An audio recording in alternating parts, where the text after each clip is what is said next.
Egaa akkuma beekamu jijjiirraa maallaqaa karaa Itiyoo Bilaak Maarkeet.com yookaan gabaa gurraachaa yookaan awwaalaa isa jedhamuun guyyaa hundayyuu biyyoota 20 qabadhee dhufaarree biyyoota 20 qabadheen dhufeen jira jechuudha.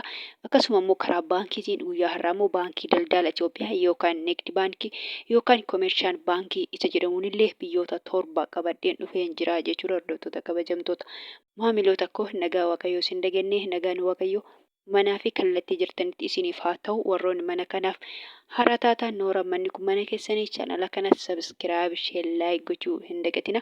Warroonni mana kanaaf immoo maatii taatan sheer laayik gochuun viidiyoo kanaan gad dhumaatti dhageeffadhaa isiniin jedha. Viidiyoon kun maaliif gabaabduudha jechuudha. Yoo akkuma baay'ate daqiiqaa 10 hin darbu jechuudha. Daqiiqaa 10 bakka yoo baay'ate jechaadha inniyyuu malee yookaan daqiiqaa 7 fi sekeendii wayii yookaan daqiiqaa 8 fi sekeendii wayiiti jechaadha. Yoo akkam baay'ate daqiiqaa 10 jedhamaa jechuudha. Inni yoo baay'ate jechuudha. Maaliif oolma sharafaa oolma jijjiirraa maallaqaa waan ta'eef dura barreessee ilaalee tanan dafeen dubbadha jechuudha. Dafeen dura barreessee lafa godha waan ta'eef dafee tanan dubbadha jechuudha. Yeroo akka dhumnetti dubbadha jechuudha malee otoo suuta jedhee dubbadhee kara daqiiqaa 20 yuunitti fudhachuu danda'a jechuudha. Maaliif biyyoota baay'eedha waan ta'eef salphumatti karaa Itiyoo Bilaak Maarkeetiin biyyoota 20 karaa baankiitiin guyyaa har'aaf biyya 7 qabadhee dhufee jira jechuudha. Baay'ee deema jechuudha. Dura daddafeen dura jechuudha. Lammatan irra didoo sirrittan laalaa jechuudha. Sirritti laalee sirritti barreesseen bakka booda gizeen irra deebi'utti dafeen himaa jechuudha. Kanaafuu yeroo baay'ee natti fudhatu jechuudha. Salphumatti akkuma beekamu immoo biyyoota nani qabadhee fi akkuma beekamu kanneen akka Ameerikaan doolaarii, Kanaadaan doolaarii, Awustiraaliyaa doolaarii, Duubaa dirhama, Saawud Arabiyaa riyaala, Oman riyaala, Kuweet dinaara, Baareen dinaara, Joordaan dinaara, Chaayinaa yowaanii, Paawundi sterlingii, Yuuroo, Kiroonii, Turkii liiree fi kan kana fakkaataniin qabadhee dhufee jira jechuudha. Akkasuma immoo karaa baankiitiin baankii daldala Itoophiyaa yookaan Nigdi baankiitiin kanneen akka Ameerikaan doolaarii, Kanaadaan doolaarii, Paawundi sterlingii, Saawud Arabiyaa riyaalii, Duubaa dirhama, Kuweet dinaara fi Yuuroo fi kan kana fakkaataniin qabadhee dhufee jira jechuudha. Salphumatti karaa baankiitiin biyyoota 7 karaa Itiyoo Bilaak Maarkeetiin biyyoota 20 jechuudha. Amma Ameerikaa doolaara irraa hin ka'a jechuudha. Guyyaa hundayyuu Ameerikaa doolaara irraa hin ka'a, raree Ameerikaa doolaara irraa hin ka'a jechaadha. Ameerikaa doolaariin tokko karaa Itiyoo Bilaak Maarkeet.com yookaan gabaa gurraachaan guyyaa har'aa birii 100 fi birii 57 fi saantiba 87 jechuudha. Akkasuma immoo kan Ameerikaa doolaariin tokko jechaadha. Ameerikaa doolaariin tokko karaa baankiitiin baankii daldala Itoophiyaatiin dhugaa dubbachuudhaaf karaa baankiitiin dabalee jira jechuudha. Baay'ee dabalee jira. Biyyoonni hundumtuu dabalanii jiru jechuudha karaa baankii daldala Itoophiyaatiin jechaadha. Guyyaa har'aa doolaariin tokko karaa baankii daldala Itoophiyaatiin birii 100 fi birii 31 jechuudha. Yeroo darbe kecha birii 100 fi birii 28 moo 24 ture. Har'a birii 30 100 fi birii 31 galee jira jechuudha. Ameerikaa doolaariin jechaadha. Kan itti aanu Kanaadaadha. Kanaadaa doolaariin tokko karaa Itiyoo Bilaak Maarkeet.com yookaan gabaa gurraachaan birii 100 fi birii 14 fi saantiba 99 jechuudha. Akkasuma immoo Kanaadaa doolaariin tokko karaa baankiitiin baankii daldala Itoophiyaa yookaan Nigdi baankiitiin birii 93 fi saantiba 25 jechuudha. Yeroo darbe Kanaadaan tokko doolaariin Kanaadaa tokko birii 86 ture jechuudha. 86 guyyaa har'aa immoo 93 galee jira jechuudha. Dhugaa baay'ee dabalee jira jechuudha. Karaa baankiitiin illee guyyaa har'aa jechuudha. Kan itti aanu Awustiraaliyaadha. Awustiraaliyaa doolaariin tokko karaa Itiyoo Bilaak Maarkeet.com yookaan gabaa gurraachaan birii 100 fi birii 1 fi saantiba 58 jechuudha.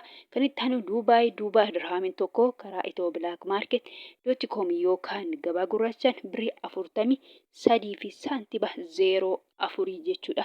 Akkasuma immoo Duubaa dirhamiin tokko karaa baankiitiin baankii daldala Itoophiyaa yookaan Nigdi baankiitiin birii 35 fi saantiba 67 jechuudha. Dhugaa dubbachuudhaaf karaa baankiitiin irra dabalee jira jechuudha.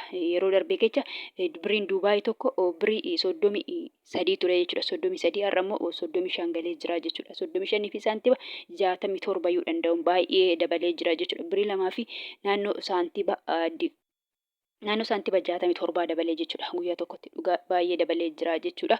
Kan itti aanu Saawud Arabiyaadha. Saawud Arabiyaa riyaalii tokko karaa Itiyoo Bilaak Maarkeet.com yookaan gabaa gurraachaan birii 42 fi saantiba 11 jechuudha.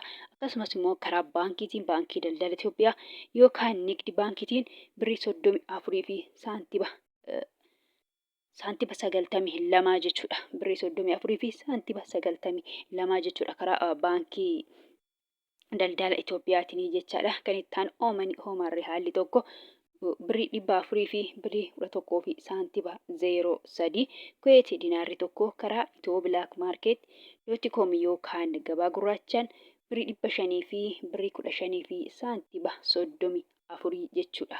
Akkasuma immoo karaa baankiitiin baankii daldala Itoophiyaatiin birrii kuweetii dinaarri tokko birrii 400 fi birrii 19 fi saantiba 31 jechuudha. Dhugaa baay'ee dabalee jira jechuudha karaa baankiitiin guyyaa har'aa jechaadha. Kan ittaanu baareen dinaarri tokko karaa Itoo Bilaak Maarkeet.com yookaan gabaa gurraachaan birrii 400 fi birrii 19 fi saantiba 39. Joordaan dinaarri tokko karaa Itoo Bilaak Maarkeet.com yookaan gabaa gurraachaan birrii 200 fi birrii 22 fi saantiba 64. Chaayinaa yuwaanin tokko karaa Itoo Bilaak Maarkeet.com yookaan gabaa gurraachaan birrii 21 fi saantiba 93. Iswiis firaankiin tokko karaa Itoo Bilaak Maarkeet.com yookaan gabaa gurraachaan birrii 100 fi birrii 92 fi saantiba 19. Paawundi sterlingiin tokko karaa Itoo Bilaak Maarkeet.com yookaan gabaa gurraachaan birrii 200 fi birrii 12 fi saantiba 75. Akkasuma immoo paawundi sterlingiin tokko karaa baankiitiin baankii daldala Itoophiyaatiin birrii 100 fi birrii 73 fi saantiba 67 jechuudha. Dhugaa baay'ee dabalee jira jechuudha karaa baankiitiin jechaadha. Kan ittaanu yuuroodha. Yuuroon tokko karaa Itoo Bilaak Maarkeet.com yookaan gabaa gurraachaan birrii 100 fi birrii 79 fi saantiba 43 jechuudha. Akkasuma immoo yuuroon tokko karaa baankiitiin baankii daldala Itoophiyaa yookaan nigdi baankiitiin birrii 100 fi birrii 48 fi saantiba 47 jechuudha.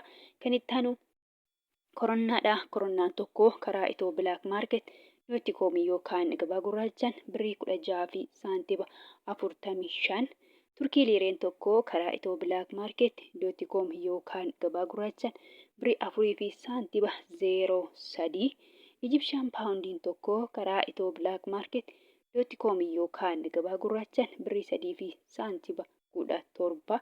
Yemen haalli tokko karaa Itoo Bilaak Maarkeet.com yookaan gabaa gurraachaan 0 saantiba 64.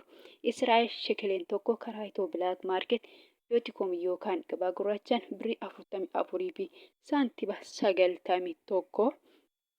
Paakistaan ruupeen tokko karaa Itoo Bilaak Maarkeet.com yookaan gabaa gurraachaan 0 saantiba 56. Indiyaa ruupeen tokko karaa Itoo Bilaak Maarkeet.com yookaan gabaa gurraachaan birrii 1 fi saantiba 84 sharafamaa oole yookaan jijjiiramaa oolee jira jechuudha. Salphumatti karaa Itoo Bilaak Maarkeetiin biyyoonni 20 kana sharafamaa oola yookaan jijjiiramaa oolanii jiru jechuudha. Akkasumas immoo karaa baankiitiin baankii daldala Itoophiyaa yookaan nigdi baankiitiin illee biyyoonni 7 kana fakkaatu jechuudha. Salphumatti karaa Itoo Bilaak Maarkeet.com biyyoonni dabalanii jiru, biyyoonni qannasanii jiru jechuudha. Ol keessa makamaadha jechuudha. Kanneen gaddaatiin jechaadha. Guyyaa kalee garuu hin hojjenne yaadeen hammi jenne waan ta'eef jechaadha. Kanaafuu salphumatti kan guyyaa har'aa ol keessa makamaadha jechuudha. Biyyoonni dabalanii jiru, biyyoonni hir'isanii jiru jechuudha. Akkasuma immoo karaa baankiitiin baankii daldala Itoophiyaatiin yookaan nigdi baankiin guyyaa har'aa baay'ee dabalee jira jechuudha. Dabalee jira jechuudha. Erga ji'aati kun har'a dabalee jira jechuudha. Kaleerree ilaali karaa baankii itiin hin hojjennes waan ta'eef jechaadha. Guyyaa har'aa immoo kan gaddarra baay'ee dabalee jira jechuudha. Kan guyyaa kan gaafa kamisaarra dabalee jira jechuudha. Dhugaa baay'ee dabalee yookaan qaalee jira jechuudha guyyaa har'aa. Kan biraa immoo kanan jechuu barbaadu jechuudha. Warroonni Joordaanii fi Beerut jirtan keessattuu warroonni mana madaabii jirtanii jechaadha. Fakkeenyaaf birriin Joordaanii diinaara jedhama jechuudha. Warroonni mana madaabii jirtan immoo diinaara miti qaba fudhattanii doolaarii fudhattu jechuudha. Akkasumas Beerut yookaan limneen irree birriin biyya sanii paawundii jedhama. Paawundiin Beerut yookaan limneen immoo baay'ee xiqqoodha. Birrii Itoophiyaatii gadi akka birrii Paakistaan akka birrii Yemenii jechuudha. Birrii tokkichi biyya sana birrii tokko Itoophiyaa hin guutu jechuudha. Birrii Itoophiyaatu caalaa jechuudha. Kanaafuu isinillee doolaarii doolaarii fudhattu jechuudha. Anu asirratti doolaarii sadii maqaadhee fakkeenyaaf Ameerikaa doolaarii, Kanaadaa doolaarii, Awustiraaliyaa doolaarii irra jedheen jira jechuudhaan maqaa doolaarii sadii maqaadhee isa keessa garuu kan fudhattan Ameerikaa doolaarii fudhattu jechuudha.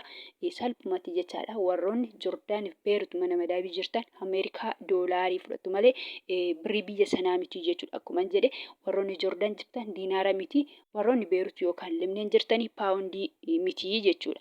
Salphumatti Ameerikaa doolaarii ta'a jechuudha. Guyyaa har'aa fakkeenyaaf warroonni Joordaaniif Beerut mana madaabii jirtan karaa Itoo Bilaak Maarkeetii yoo ergatan Ameerikaa doolaariin tokko guyyaa har'aa birrii 100 fi birrii 57 fi saantima 87 ta'a jechuudha. Kanaan herreeggattu yookaan assaabbattu malee birrii biyya sanaa miti jechuudha. Akkasuma immoo karaa baankiitiin baankii daldala Itoophiyaa yookaan nigdi baankiitiin yoo ergattan jechuudha.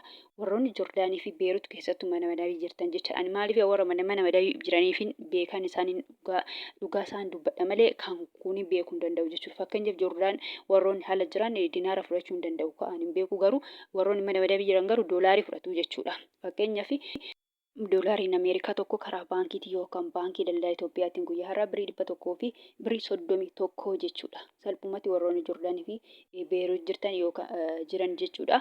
Karaa baankiitii yoo ergatan kanaan herreeggatu yookaan assaabbatu malee salphumatti birrii biyya sanaa miti birrii biyya sanaa ta'uu jechuudha. Egaa gabaabumatti viidiyoon kanarraa kana fakkaata. Viidiyoo birootti nan godhatti deemnutti nagaa ta'a.